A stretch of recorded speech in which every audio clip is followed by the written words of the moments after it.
Let me be very clear. Every living former president just looked Donald Trump dead in the eye and said, "Stay the hell away." Felon 47 supporters are boycotting the Obama Presidential Center. This might be the easiest boycott in American history.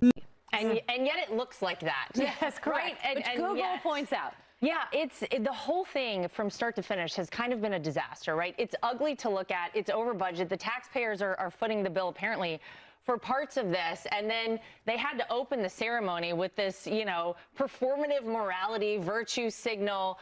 When I think about what I would want a legacy as president to look like, I think about the Trump Presidential Library, which many people have probably seen the videos of.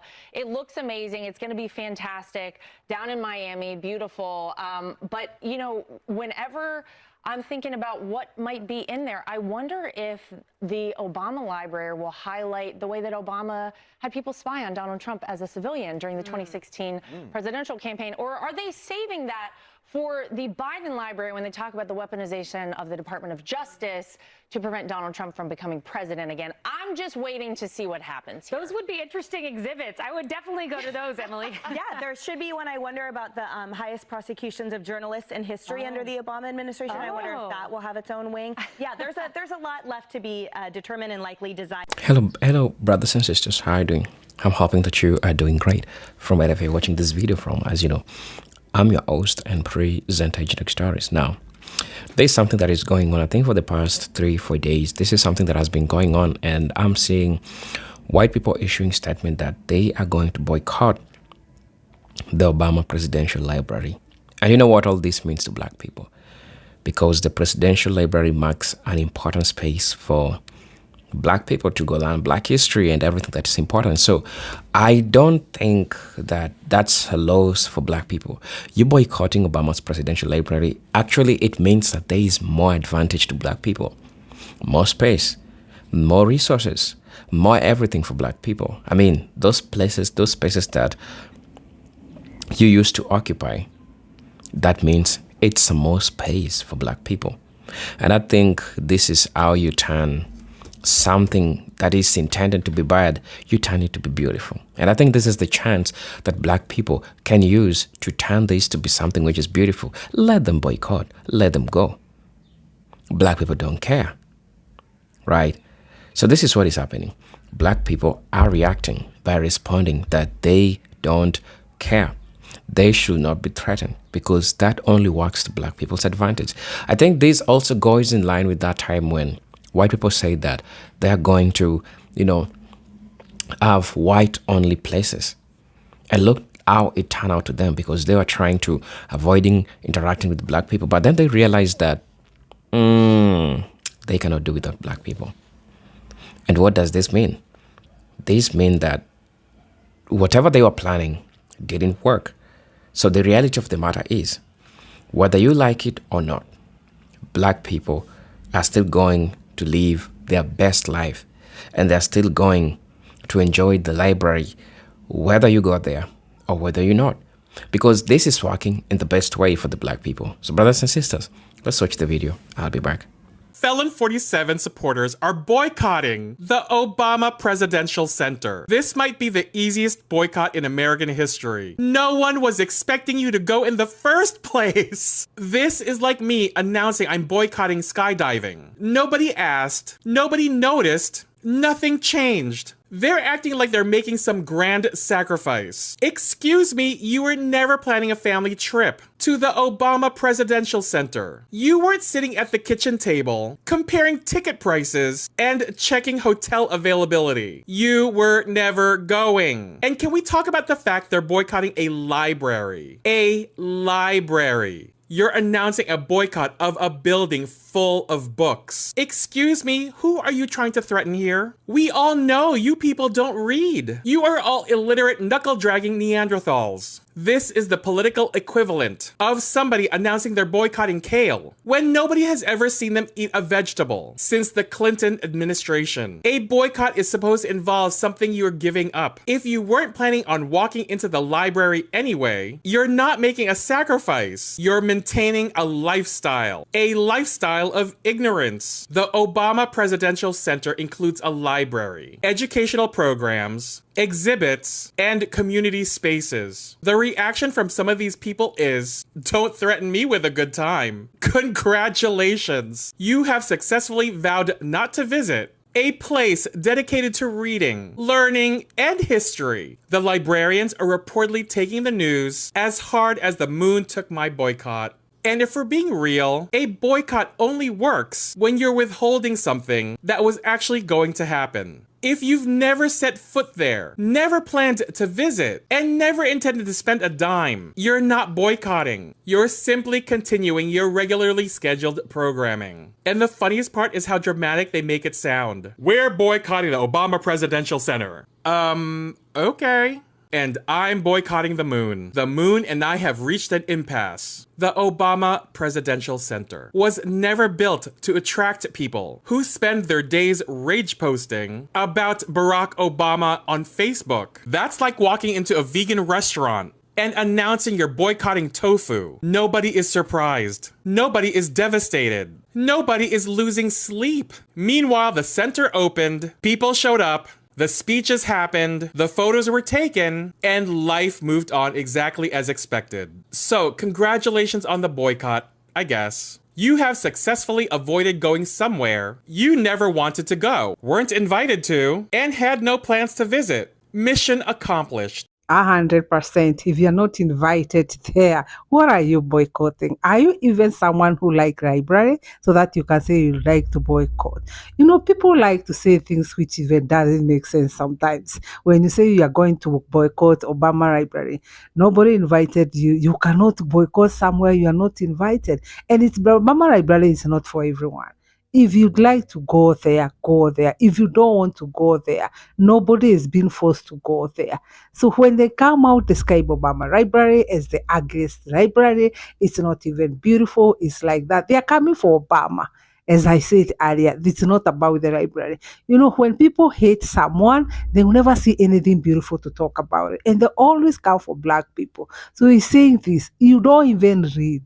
You don't even like books. So why are you talking about library? Because library, definitely you need to learn something. You need to learn about the history. You need to learn this and that. It's more of learning something. When you come about that, you may not necessarily sit down and read a book, but it's talking about learning. A lot of things are happening in library. So if you don't feel like going there, nobody is forcing you. You can go ahead and boycott. Let me be very clear. Every living former president just looked Donald Trump dead in the eye and said, stay the hell away. You saw it yesterday at the opening of President Obama's beautiful presidential library. All of them presidents Biden, Clinton, Bush, and the First Lady standing together. Different parties, different views, but one clear message. We believe in the rule of law. We believe in the peaceful transfer of power. We believe in civil rights and basic human decency. Donald Trump, you are not like us. Stay the hell away. Now, here's what gets me. While they were celebrating dignity, democracy, and real American values, what was Trump doing? Watching entertainers cancel on his little July 4th Trump rally. Watching that disgusting green algae take over the reflecting pool while they pour chemicals in it, looking like some mutant creatures. The contrast couldn't be clearer. President Obama stood up there and laid it out plain. He talked about belief in the intrinsic dignity of every person, no one above the law, checks and balances, an independent judiciary, a free press, a military that answers to the Constitution, not any one man, peaceful transfer of power, honesty, integrity, kindness, compassion.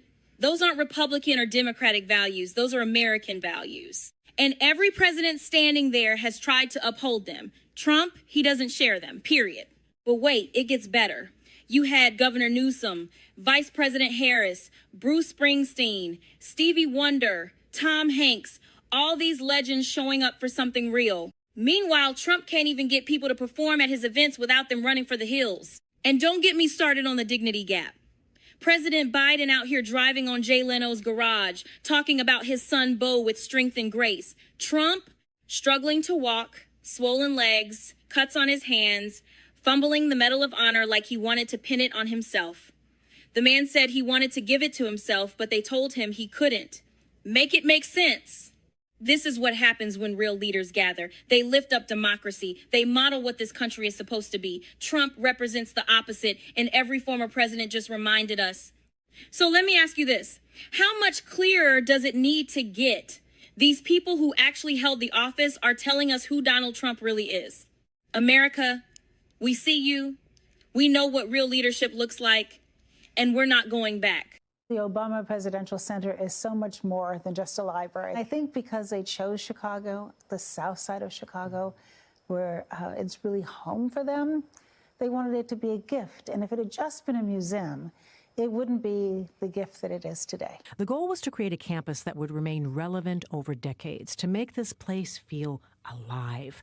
The Obama Foundation assembled a storytelling committee of historians, scholars, and storytellers to serve as a resource.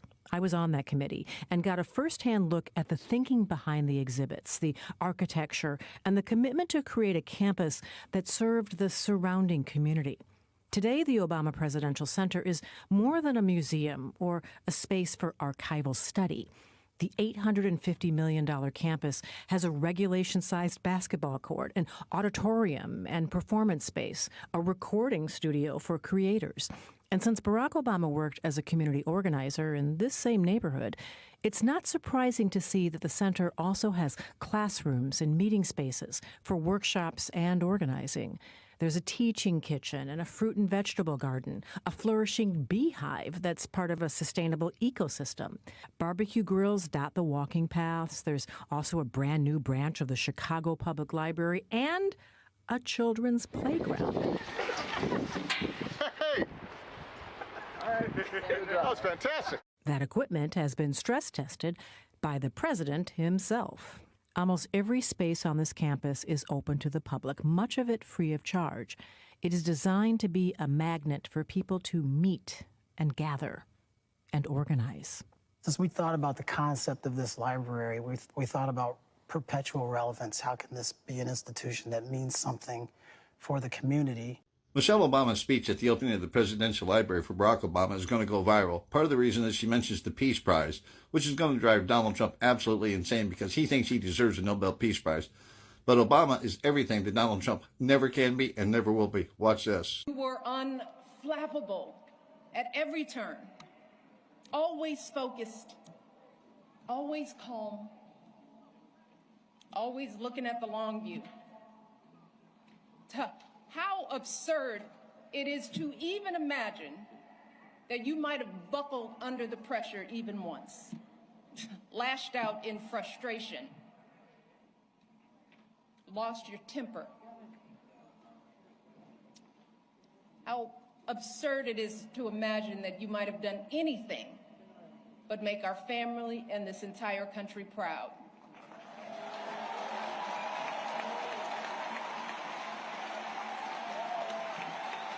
No, you were too busy.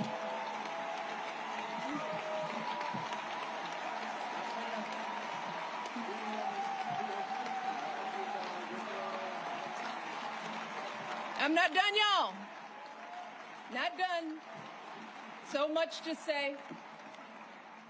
You were doing the people's work, rescuing our economy, expanding health care, ending a war, ordering the bin Laden raid, saving an auto industry, winning a peace prize.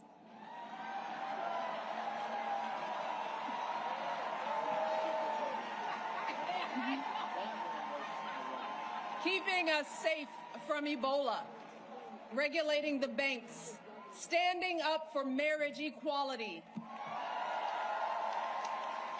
listening to science, and comforting an entire nation in the face of unspeakable tragedies. And you did it all with such grace and class and cool that you made the hardest job in the world look like a walk in this beautiful park. And Donald Trump is the exact opposite of everything she just said right there. In my road trip outfit, but I had to stop and see the center before I head back home. I'm so glad. It's so beautiful. Definitely one of a kind. I know some people were talking about how it looks like really brute and almost resembles a monolith, and I think it's absolutely amazing. I know some people don't like it, or I heard based on TikTok, but to me, I think it's absolutely one of a kind and very unique. Look, I got rain on my glasses. I'm here because I'm just so excited. I don't know. I'm just here. You know, the only thing worse than overt racism is covert racism, especially the brand of covert racism practiced by mediocre white men like Bill Maher, who say they're slightly to the left, but they represent the everyday man in America, the everyday covert racist man in America. So Bill Maher took to his talk show to talk about the presidential library that just opened in the south side of Chicago, dedicated to Barack Obama. Let's take a listen. You guys were both at the Obama Library. Yeah. Do we have a picture of the Obama Library? Because it looks like Death Star. It looks like something aliens built in Dubai. I like that. Why do it cost $850 million? Yeah. I don't understand why progressives like this. Couldn't that, money be better spent on something else? Who's going to go to this? Why do we need a president? Raul, what do you think? Why does anyone need a presidential library? These monuments to somebody's ego out of office. Are you? Yeah, anybody here in this audience planning to go to the Obama presidential library? Sure. There you go. Really? Bill, come on. What a bunch of fucking liars you are. You're not going to the Obama library. First, I know you all don't have the nerve to talk about the design of the Barack Obama Presidential Library when you all erected an obelisk that you stole from ancient Egypt and dedicated it to George Washington. But I digress. Moving right along. So back to Bill Maher and the covert racist white people that he represents, and a couple of rocket raccoons also. This is the first time that I've ever heard Bill Maher talk about the price of a presidential library. Considering there are 13 other presidential libraries that are physical libraries, not online digital libraries, that are dedicated to other presidents, other white presidents, that he doesn't talk about the cost or how they got their funding or how they're maintained. But somehow the presidential library dedicated to Barack Obama is an issue because it cost $850 million. $850 million that came from private funding. And to be clear on the ego part that Bill Maher in his mediocrity mentioned, this presidential library, unlike any presidential library in the past, is not about the ego of a president or his accomplishments. It's about the future and the community, because this presidential library and that $850 million that people are talking about is a campus. A campus that encompasses approximately 20 acres of land, did I mention, on the south side of Chicago, that includes not just the Presidential Library and Museum, a forum gathering place that includes auditoriums that are open to the public to use and exchange creative ideas. And then, of course, it's Barack Obama, so they're going to have basketball courts, like at the home court that includes an NBA-sized regulation court, as well as other various rooms that can be used for leadership summits and other community needs when it comes to their youth. Did we also mention that this campus includes a branch of the Chicago Public Library that can be used at any time during the hours of operation by anyone, just like a public library? Did we mention that? Oh, okay. And we talk about a monolith to the ego of Barack Obama that includes the John Lewis Plaza, dedicated towards the memory of John Lewis and his accomplishments, while also being an open air place where anybody can come visit or hold events. We're not done. More on the ego-driven part at the Eleanor Roosevelt Fruit and Vegetable Garden area, where they also show community leaders how to build and maintain community gardens. Yeah. Didn't see that mentioned by Bill Maher. Did we also mention the ADA accessible playground that's available to children of all ages, free? It's always about the kids, right? A 58,000 square foot lawn open to the public for you to go out on in the summer, spring for casual picnics, or in the winter for sledding.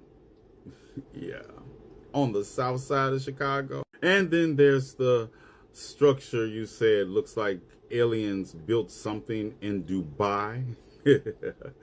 But here's the thing. If aliens were going to transverse light years and come here and build something, it would make sense for them to build a monument to the greatness that humanity had to offer and not its mediocrity. And of course, cost $850 million, not billion, $1 million. That was not funded by the government, but with private funds. And you talk about, well, couldn't those funds be spent for other things? You mean like the conservative Pentagon figure of $29 billion spent on a war of choice in Iran, which was probably closer to $200 billion of taxpayer money could have been spent towards better things, right? Or maybe Elon Musk can donate a couple of $1 billion, 2 or 3 of them, from his $957 billion net worth to do some better things. Yeah. And here's the thing. The whole argument that these mediocre, covert, and overt racists are having in their Rocket Raccoon surrogates about the cost and what could have been done with this money, you all are really making this too easy, because this money went into employing people to build this structure and this campus. It will go forward by keeping people on the south side of Chicago employed and inspired. And unlike previous presidential libraries, this library will be maintained by the Obama Foundation. The employment and the payment of all those people will be maintained by that foundation, except for the National Archives that will maintain the public records of the presidency. Yeah, there is that. And the truth of the matter is, these covert and overt racists and their Rocket Raccoon surrogates are not mad about the cost of the presidential library, because when one of those mediocre white men had a library that ran into the $850 million range, because when you adjust for inflation, the Bush presidential library, it was $500 million. But they're mad about the fact that this monument, this library, this open to the public campus exceeds anything that has been dedicated to any of the white men that ever served as president. And the thing is, it's mediocrity. Yeah, white mediocrity has always been intimidated by black excellence. And this mentality is the same mentality that burned down the Greenwood district of Tulsa Oklahoma and the worst massacre of black people in this country's history, that did the same thing at Rosewood, and that have always worked to destroy residents of black excellence. Yeah, y'all have the day you deserve. And remember what I said. Fuck Bill Maher. First, let me make this perfectly clear. I am neither a liberal nor am I a conservative. I'm just finding it funny how the MAGA regime wants to boycott the President Obama library. Since when did these motherfuckers start reading anyway? Hell, I know some damn liberals. I've seen some damn liberals on this app who obviously reading is not fundamental for them. But they're not trying to boycott any damn thing. They're not boycotting a public like the Obama library. This shit is getting funnier and funnier to me. Y'all want to boycott a library? When the last time y'all stepped your asses in a library? Hello brothers and sisters, welcome back to the channel. I'm hoping that you are doing great from wherever you're watching this video from. As you know, I'm your host and presenter Stories, and this is an important news that I think needs to be talked about, that needs to be shared. Because most of this information, people are thinking that they're doing it's going to hurt like black people. No, it's going to work to the advantage of black people, because what black people are noticing, if you boycott the Obama presidential Obama library, it only means that there is more space, there is more time, and there is more materials for black people, and this is working to the advantage of black people. So many times you try to do all these things thinking that it's going to be harming black people. 90% of the time it turns out that you are the ones who are choosing your own problem, because you are now learning. You are not learning the true history now. You are not able to learn the true history. All right. The second question is, this is just a question that I would like to ask, not the second question, but this is just a question that I would like to ask. How does white people boycotting Obama presidential library affect black people? Yes, how does that affect black people? That's just a question. How does that affect black people? It doesn't affect black people. And I've said, and I'll make it clear, it works to the advantage of black people, because now they are able to truly focus, to truly know that they have the knowledge, they have the materials, and materials are enough for them to learn their own history, to learn the things that majority of these people don't always want black people to learn. And so I think it's important that black people should not take white folks seriously, because they're the ones who are wasting themselves. And the moment they learn that, they'll know that they better have listened to black people. They better have not tried the games that they are playing, because to them now, whatever black people will boycott on their side, you will realize that that's something that's gonna be like affecting them like negatively. That's affecting them like big time. That's what that's what you're gonna be realizing that is gonna be happening to them. So that's what they are gonna be noticing that's happening to them. But the reality of the matter is, I don't really think that this is going to be affecting black people like directly. How does that affect black people like directly? For example, let's take an instance of what the Asian community was happening to the Asian community. Now, you get to realize that what was happening to the Asian community was that this is something that was hitting their pockets. So explain to me, white folks, I don't get to understand. How does this affect black people financially? Because black people are going to be getting their tickets, and they're going to be going to the library, more space, more everything for black people. Right? And these people are desperate. So I don't think it's time for us to take them seriously. They're just desperate. There are a group of people who are desperate, and they're showing their desperation. So brothers and sisters, please let me know what you all think about this video, right? As you know, I'm your host and presenter Ejidek Stories, and with that, I'm hoping to see you on my next video. Until then, peace, love, and harmony. Salute.